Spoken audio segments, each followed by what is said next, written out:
The race for the mayor's seat is some 4 months away, and already the wheels are in motion to get things rolling for the civic election. Soon, voter signs will once again go up around Lloydminster. And as City Hall prepares for the election itself, there will be a few minor changes.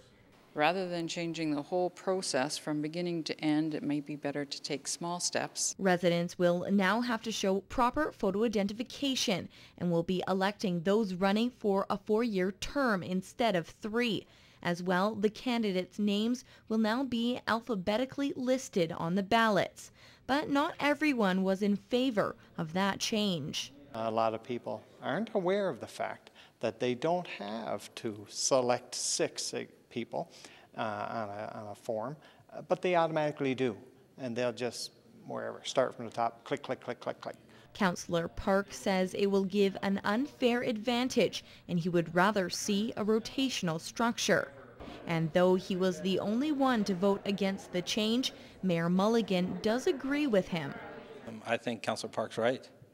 I think he's absolutely right. I think rotational would be the most equitable way to do it. Mayor Mulligan says he voted in favor of the change because it would be too much pressure administratively, with the clock ticking down to the October election. But he thinks in the future that will be the way to go. It might leave us jeopardizing the integrity of the election while we're trying to produce a better election. The city is also toying with the idea of online voting for future elections. Meantime, increased security is one of the city's focuses as vandalism is at an all-time high in Bud Miller Park.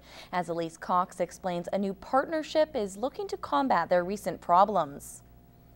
Our popular community park has recently become the target of vandalism. It's been a problem all spring, and actually the latest damage was to the maze, which was just rebuilt in the fall.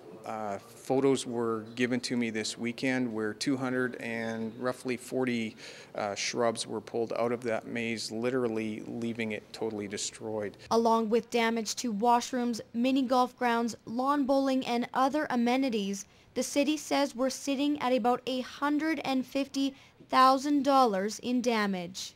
Bud Miller Park is a gem to our community. It's something that we have to spend money on to refurbish through natural wear and tear. When that natural wear and tear is accelerated by needless vandalism, I make no apologies for being mad. So the city has partnered with Lakeland College Campus Security. They're going to foot patrol the park at irregular hours, as well as use their smart car to patrol the paths to try and minimize the vandalism that has been occurring all spring. Most vandalisms occur after the park is closed, and the current security in place isn't cutting it. They don't monitor the entire park. It's almost impossible to do that at this moment. So irregular checks at dusk are expected to stop some of the destruction. Elise Cox, Newcap News. After a long and stressful day, heading to the gym for yoga seems like a perfect fit. In this week's edition of Fitness First, Mike Baden steps into a yoga studio to try some heated hatha. Feel every single movement. Hatha heated yoga is a calming but difficult exercise. But at Motion Fitness, classes are set up for beginners and experts.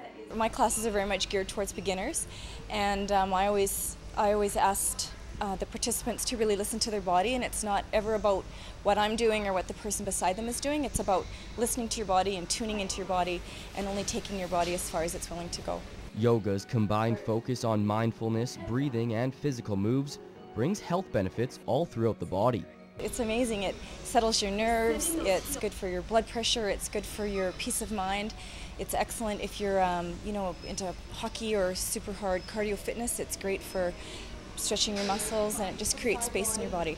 And of course, the more you go, the more results you'll notice. 7 days a week.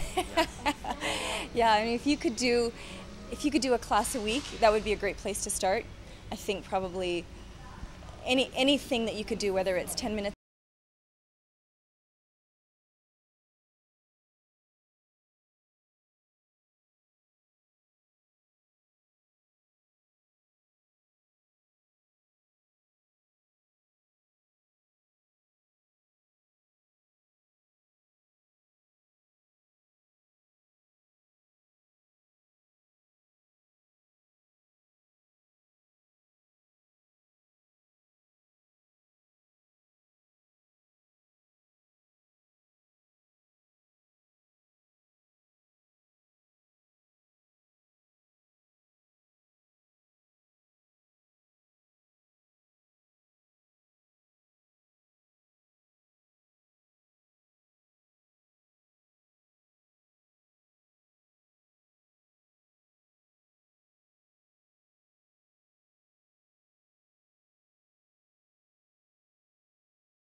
participating businesses as to where you can get your paper pledge form. So we hope to see everybody out with their furry friends at our Dog Jog and Family Fun Day.